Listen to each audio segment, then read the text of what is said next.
As a confidant and coach to business leaders, I know a lot of people who are rich and miserable, and those on the opposite side of the spectrum. So let's pull it all together, shall we? We'll explore the intersection between wealth and joy. We'll look at the psychology, spirituality, and practicality of money, plus some of the things that make up a truly lucrative lifestyle. I'm your host, Mindy Kinnis, and this is the Lucra Life. All right, my friends, welcome back. Today, my guest is a managing director, partner, and wealth advisor of Carson Wealth.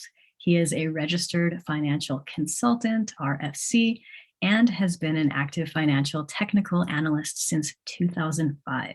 His firm specializes in comprehensive wealth management with his Way to Wealth proprietary process. Scott Ford, thank you so much for joining me today. Welcome to the show. Thanks for having me, Mindy. Happy to be here. Yeah, looking forward to this conversation. So before we get into what you do today and how all that's going, I would love some of the broad brushstrokes of your entrepreneurial career, because you had a great start. I'm excited to talk about that. So give us kind of the overview that got you to where you are today. Yeah, I'm happy to. I'll try to keep it broad so I can keep it brief. So it all started when I was 6 months old. I'm totally kidding. I wasn't going that far back, but I did start in middle school. So I'm like, whoa, entrepreneur right out of the womb. Not quite that far back, but I did start in middle school. I started doing magic tricks at a young age, and people liked it. And I kind of got hooked with that. And then I started doing actual shows. My parents would take me to other kids' birthday parties, and I would charge like $50. And back in the day, that was a lot of money. I look back, I'm like, man, I was onto something. Then anyway, I would do some stuff at restaurants, some table magic and stuff like that. So I've always been an entrepreneur. What happened for me was mom and dad, my father was a minister. So he came from that background. He never got paid. So he was always trying to make a living other ways, never super successful at it. So they weren't good with money. And I'm like, yeah, I saw that pattern there. And then out of school, besides doing magic, I went in business for myself right away in insurance and benefits planning, working with small business owners. And I saw the exact same thing with dad. It's like they were smart people, had good businesses. They were good at what they did, but they just were kind of strapped with money. It was just complicated. So I really, at a young age, been intrigued with finances and money, specifically for business owners and entrepreneurs. And I've always had this passion and drive to make it simple. I feel like it's not always necessarily easy to find our path, but I do feel like we have a path. And so mine has been fairly well laid out for me, even though it's taken a little bit of digging. And it's just always been about synthesizing and making money simple so that people have the freedom to like fully live in the present moment, in the now, as well as planning in the future. So that's a little bit about my backstory and, what I'm up to now and what I've candidly always been up to, at least in my adult life. So tell me this, because one of the things that a lot of people do struggle with is breaking those patterns, that have come through their lineage. And if you saw that as a young child, how do you think it was that you just decided, no, I'm going to do it differently? Because so many people struggle to shift that. That is such a good question, Mindy. And I don't know how great an answer I have for that, because I've really thought about that. So you think like I come from a family of 5. We have 2 children. Now we have 3 grandchildren, and everyone's so unique. And I have asked the question before, like, what makes some, and I'm not calling myself resilient, so that's not what I want to mean by this. Yet we all are different. And what makes some want to break the mold and do break the mold, and others or mold and others not? And I don't know that answer. For me, I've always been super curious and in some ways pushed against conventional thinking. And so like you tell me to do something, great. I always want to know why. And even in academia and in school, it's like, all right, great. I can memorize this and we can spit it back up on the paper. Cool. Why? Like, how do I know what this book is saying is true? So I have questioned lots of things. And so I don't know what causes that, but it's definitely who I have been in my DNA unique sequence, I'll call it. And maybe that's part of it. Maybe we just all have our own unique DNA sequence and we're supposed to just fully activate and be that. And in doing so, collectively as a whole, we're better off. So just focus in on what we're uniquely gifted and we naturally focus in on. And that's probably what benefits us all. I love that. We are definitely kindred spirits in that curiosity factor. I was the same way in school. I could do all this stuff, but like wasn't a great student because I was just kind of like, why? Exactly like you said. So that does make sense to me. And I've seen that even in my own life with my family background, wealth and other areas. So here's a question that I ask to every one of my guests. And I'm really curious what your opinion is going to be because you're so focused in on wealth. How do you define wealth? So that is I'm going to say an easy answer, and it's easy. And what's so interesting is I heard someone actually give a formal definition to it recently. So that's why it's such an easy answer. But I've been saying this for a while. So the formal definition I'll give, and I'll give credit, it's James Hughes, which is a retired attorney. He's like 80 years old, a really bright out-in guy. And he went back to the root of the word wealth, and it came from WEOL, we all. And the definition of we all back in the original form was well-being. And I love that definition because I've been saying it. So for me, I live a life focused on health, wealth, wisdom, and happiness. And certainly wealth is a piece of that. And so and there's three things under each one of those. We could talk about if it made sense at some point. And our process, which you mentioned, is Way to Wealth. Well, that's to show people how to be economically and financially free, right? That's what the system's designed to do. There's other systems that do something similar. But that's a piece of it, right? Because that's not what they really want. So I tell people, look, this process is going to get you to $1 billion in 12 months. Do you want it? And everyone says yes.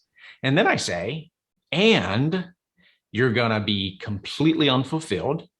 You're going to have miserable relationships, and your health may be questionable. You still want it? No. So that's not really what we want. And that's why I love that definition of wealth being well-being, because I believe that's what we all want. We want this sense of well-being in all areas of life. And that's what I think wealth is. I am smiling. Obviously, the listener cannot see me right now, but I've been smiling this whole time because I know, Scott, you have not heard this show before, but the motto for this show is my company's called Lucra. So this is the Lucra Life. And then it says where wealth equals well-being. Because it is exactly based on that. It's using the etymology to say, what does this word originally mean? And what actually are we talking about? To your point, it's not just money. It's not just finance. It's not just numbers. There's a whole lot more going on here. So the fact that you just said that without any, like you didn't even know that. No idea. But I see you. So yeah, thank you for having me on. And for sure, it's meant to be. That is awesome. So I have another framework question that I ask everybody, and I can't wait to hear what you're going to say. So it's called HERB. There's 4 parts, HERB. The H stands for habits. What are your habits? And this is across all life, not just wealth, but what are some of the habits that contribute to you having a successful day, month, year, etc.? I can definitely answer that too. Definitely have habits. And so mine starts with morning routine. So every day it looks the same way. I get up, I do a Juve red light therapy. I turn my sauna on, drink water. After the red light therapy, I get in my sauna for 20 to 30 minutes and do a morning meditation that I've done for at least 10 years. Finish there. Then I'll get my coffee and start my day. Sometimes 2 days a week, I do weights. I'll do a weight workout routine. But what I just described to you, when I'm at home, every single day of my life, that's how I start my day. And it's just, there's health benefits to red light therapy. There's health benefits to the sauna. And clearly there is clarity and health benefits to meditation. And so really that combo just helps me center, take care of me first. I learned years ago the I, we, all model. So it starts here. And when I'm healthy and whole and complete, then I can go to the we my family. And then when we're healthy and complete, then I can go to the community and the world. So it all starts with me centering and being whole and complete each morning. So lots of other habits I have, Mindy, that I'm happy to share. But that's my morning ritual routine every day. That is impressive because I think a lot of people look at it like maybe Monday through Friday, or, it varies depending on their schedule. But I love that commitment to it that you're just like, nope, this is what's happening when I get up. Absolutely. Every day. Yeah. And it's enjoyable. So it's like when I travel, I miss that routine because it feels so good and it's so centering for me. I'll still meditate, but I miss the red light in the sauna. Yeah. So, You don't yeah. have all your other accoutrements to go with you. That's totally understandable. So that actually leads right into the E in herb, which is environment. How do you set up your environment so that you can win? Yeah. So for me, what I just explained to you, so we've created, been fortunate enough when we built here, we created a workout room next door, so it's separate. And I have the weights, but I have the sauna, I have the red light therapy. It's all right there. This is important though, because you talked environment. So when I think about the lockdown, it's actually been interesting for me because like you're seeing me in our home studio. I know this is audio only, but I did this intentionally because we have a great studio that was built at the office, which is about 30 minutes from here. And I'll use it when I have a guest that's coming in town and we'll do a podcast or some other recording. However, wow, this environment is so magical for me because it's good enough I can get things like this done.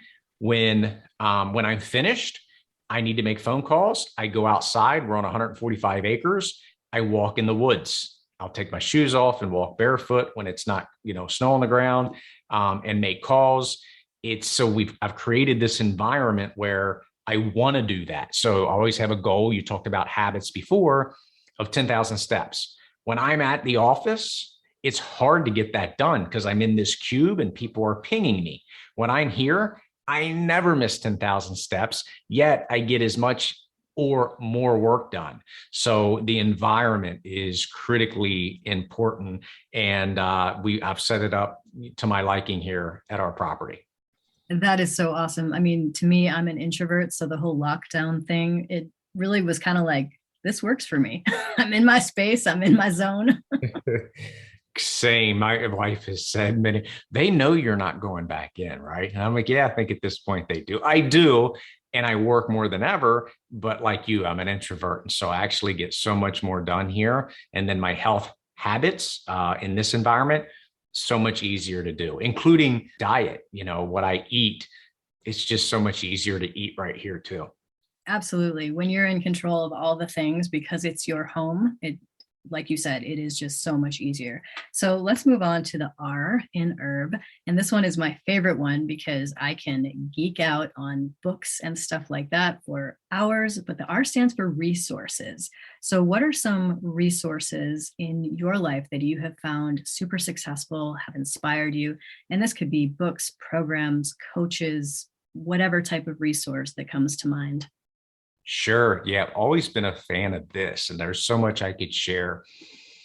Maybe what I'll do is just start where it all, and everyone's going to know this name, but like when I just started, and I'm talking 19 out of high school and then other studies. So literally 19, Tony Robbins. So I would listen and pop his cassette tapes into the car, riding around, doing things. And so Tony Robbins has definitely been instrumental in my life. And then early on, I would say late 90s, I joined Strategic Coach. So Dan Sullivan was my coach way back in the late 90s and early 2000s. And actually, I went through 3 years and I just rejoined about 2 years ago because of the lockdown.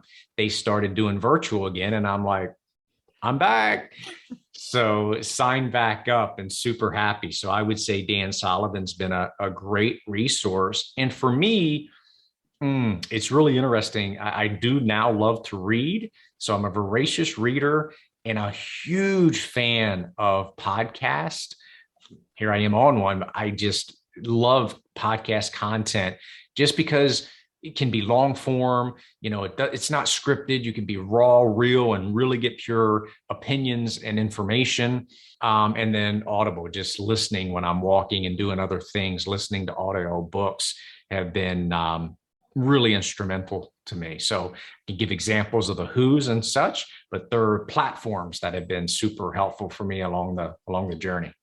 Yeah, I love that. I have found that I can get through so many more books on Audible than if I'm trying to just sit here and read them. So that's been a godsend. I absolutely love that. So finally, to wrap up our herb question, the B stands for beliefs. What are some of your beliefs or worldviews that have significantly or specifically contributed to your success? Yeah, I'll give you a couple. And actually, I'm going to give one more resource that I forgot about, and it's Voxer. So Voxer is a form of communication. I think email can be such a time suck. Voxer is cool because you get to it when you get to it. It's not like getting clogged up. Two, like Audible, you can listen to it at like 2x, 3x speed. So someone's talking, you can retain so much more and at that speed, so it's more efficient. And then you just hit a button and bam, I give a audible response right back. So anyway, that's been a hack I learned from a couple lean gurus through the years. That's been super effective resource for being efficient in my day. So I'll say that. Beliefs. Yes. I would say two things for beliefs. One, I had an experience years ago. And the experience was feeling and seeing the oneness of all things. And people don't have to agree with that belief system. I'm sharing mine because I felt it. I saw it. It was undeniable. And wow, does that change things? Yeah, you just look at animals, you look at people, you look at plants, trees, just everything different when you start realizing we didn't create ourselves and we're all interconnected in some way. And you can make up whatever you believe that is, but that's been a game changer for me. And so that is one. The second is another experience was seeing that it's all love and that fear is false evidence appearing real. And that's a game changer because there's so many things we can be fearful about, and that's not real. What's real is the perfection of things and love. And like, that's the game. So then all of a sudden, there's no separation. You start seeing other humans with all our flaws as being the same as me and loving them just as they are. And that's what unconditional love is. So that's number two. The third, I would say is, and I learned this from Michael Singer. He says, and this has become my life's purpose, to serve.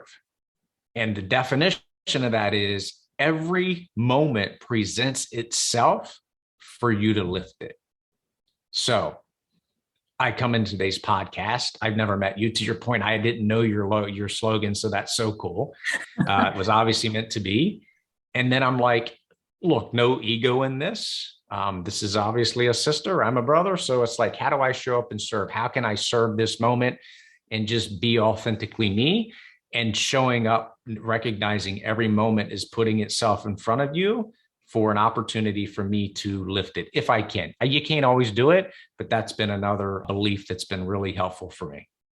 That is awesome. It sounds very resonant of things like A Course in Miracles. And, you mentioned Michael Singer, another great resource, great books.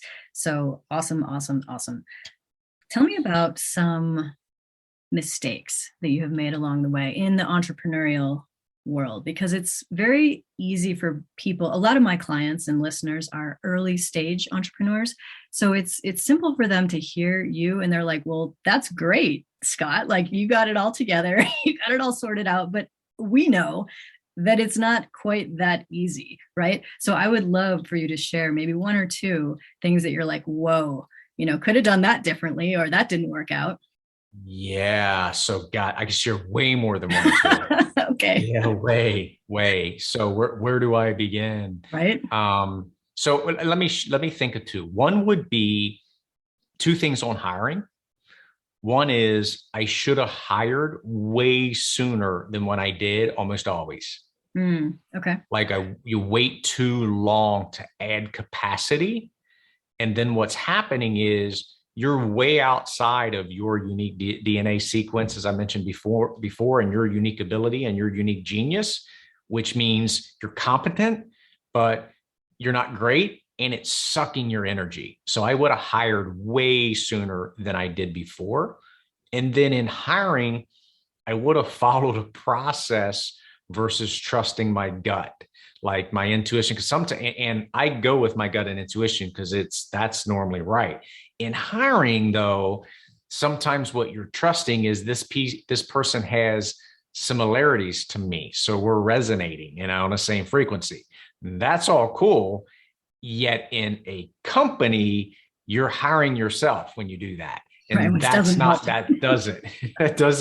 that doesn't work so well. So I would say that. And then what I would say, my biggest thing that I would, and I'm not going to say go back and change because I think everything happens for a reason. What I would say is now how I would do things differently moving forward is I would be slower. I was always in a rush, like always. And for lots of reasons, like life is busy, you got kids, you're trying to hit goals and objectives, and then you end up not being present with any of it. And so, no matter how long any of us live, it's pretty long life. Like my point is, we got an opportunity here if we can just recognize that and stretch it out a little bit to create space, because this is what I think most of us miss. And I'm talking about me, is creating the time and space to really get to the heart of the matter. And when you don't do that, you're hearing 30% of conversations. And in business, you're launching to solutions and you don't even know the problem yet. And I would change that. I would say, no need to be in a yank, no need to be in a rush. Let's create time and space. Yes, you got bills to pay. Yes, you got somewhere you're supposed to be, and it'll all work out. Let's just create the time and space to get to the real root of what's going on here and honor the conversation that you're having with the person that you're having. That's a big one. Yeah. And not only will that serve your business, that serves just your life. It just makes everything much more simple if you're able to chill, relax, focus on whatever you're doing or whoever you're talking to. That is a great way just in general. So I wonder if you could talk a little bit about your way to wealth process, because a lot of people on this podcast, they're interested in, actual money and all the rest of the wealth. But I'd love to hear a little bit about how you do that or what you recommend. Yeah, for sure. So I'll just walk through it, Mindy. So the way to wealth process is broken down. I created it back in 2002. And the process is broken down as an acronym. And I start with the way. This is very intentional. The way is the way, the Taoist philosophy of being in harmony and living in the now. So most in wealth management are like, give me your money. I'm going to lock it up for 30 years and we're going to do great. Well, that's great, but there's so much that can happen in 30 years. So we need to plan for the future, but all we got is today. So we want to flip that on its head and say, let's start with today and let's maximize how you can live fully now. So that's the way. 2, and it's the number 2. By the way, I took this from Benjamin Franklin years ago. One of my things has been taking ancient wisdom and bringing it up to modern day science and technology. Nice. So Benjamin Franklin wrote a book called The Way to Wealth a long time ago. And I'm like, I like it. And I'm going to modernize that. So I did. And that's what I called the way. And then the 2 is a number 2 for me. And it is the team. So for me, the game in wealth is won or lost here. Like, I know there's do-it-yourselfers. That's cool. For me, focus on your unique ability and what your genius is, and then get the right team. So in getting the right team, if I was listening to this, all right, what's that mean? Well, here's what it means. Obviously, there's different players on the team: tax attorney, estate planning attorney, CPA, insurance, investment, all these boring blahs in finance. What you want is this. You want people who are collaborative and you want people without huge egos. Because if not, if they have to have the best answer versus getting to the best answer, it's not going to be a good team. So it used to be with technology now, what I'll say about the team, it used to be you had to be the Rockefellers and have $100 million plus to get something like this. You don't anymore. You could have not that much money and you could create your own virtual family office just based on what I'm saying. It creates work. You can put some sweat into it, but you can get a solid team working for you. And if you get the right team, all the rest of the stuff I'm going to tell you is irrelevant because the team's going to take care of it. So that's that. But then that. Wealth is an acronym. So wealth is what's your foundation. And in foundation, it's a tax reduction plan, estate and legacy plan, hence Legado, because that's the legacy piece, asset protection, insurance maximization, interest rate credit review, and then cash flow. And because the whole game's about cash flow. Then on top of that, you have the E, the A, the L in wealth. And that is established savings, that is having income above your expenses. So then, and then it's living with inflation, which is growth. So all I'm saying is, so you had your foundation that I mentioned, then on top of that, you have 3 buckets of money: savings, income, and growth. Why this is important is because most people think savings and investing is the same thing, and it's not. I'm maxing out my 401k. Cool, but that's not savings. What are you going to do if you have an emergency? What are you going to do if something corrects majorly and you got this huge opportunity in an area that you have a great skill set in? You need savings for that. So we start with the savings bucket. Then we want to make sure we have a bucket that's creating income or cash flow, and we want to get that more than your expenses. You're financially free. Then we'll go for the growth bucket, which everyone else goes for first. And here now we can swing for the fences because we already have the foundation, the savings, and income taken care of. You know what? If we could all just do it in that order, that would be so much better. That's it. That's the idea. And few do. So literally, if people just took what I'm saying and, worked on it themselves, it's a good start, right? And then the rest of it is diversifying. So the T is tax diversification, tax deferred, taxable, and tax free. My only point here is, are taxes going up or down from here? It's hard to argue they're not going up. My point is, let's just make sure we have options, have some money, taxable, tax deferred, tax free. So you have options. And then lastly, the H is have it updated annually. That's it. So this was me saying, hey, money was complicated for my folks. Money was complicated for these business owners I work with. Let's get a plan that we can put on one sheet of paper, and it's not that complicated. That's the way to wealth. I love it. Make it simple and just straightforward. That is so, so helpful. I do want to mention to all the listeners that we are doing a giveaway for a Legado package. You can go to lucra.com/Legado. That's LEGADO. For that, you do need to apply so that they get the right family to gift this amazing package to. But Scott, I want to know, if people are interested in learning more about your work specifically, where should they go? Yeah, I would say mine specifically, I'll give 2 spots. So I would say The Way to Wealth, thewaytowealth.com, and that's the way, the number 2, wealth.com. And the second, I would say Legado Family. That's what we're up to. So I would go to legadofamily.com, learn more about me and Rich, Andrea, and what we're up to with helping families. They would be the 2 spots I would recommend. Fantastic. And there will be links to all of those things on the show notes at lucra.com. Scott, this was an absolute delight. I know we didn't know each other prior to this, and Andrea and Rich were like, hey, connect with Scott. And I'm so glad that they recommended that. This has been fantastic. So thank you so much for your time and your wisdom. Thanks for having me. Yeah, it's been fun and surprises for me too. So yeah, it's been fun. Thank you. Ready to make your dream your reality? Let's build your business so you can do what you are here to do. I invite you to join my inner circle, the Lucra Collective, a community of like-minded entrepreneurs who got over the limiting belief that they needed to go it alone. Visit lucra.com to join today. That's lucra.com. Lucra, where wealth equals well-being.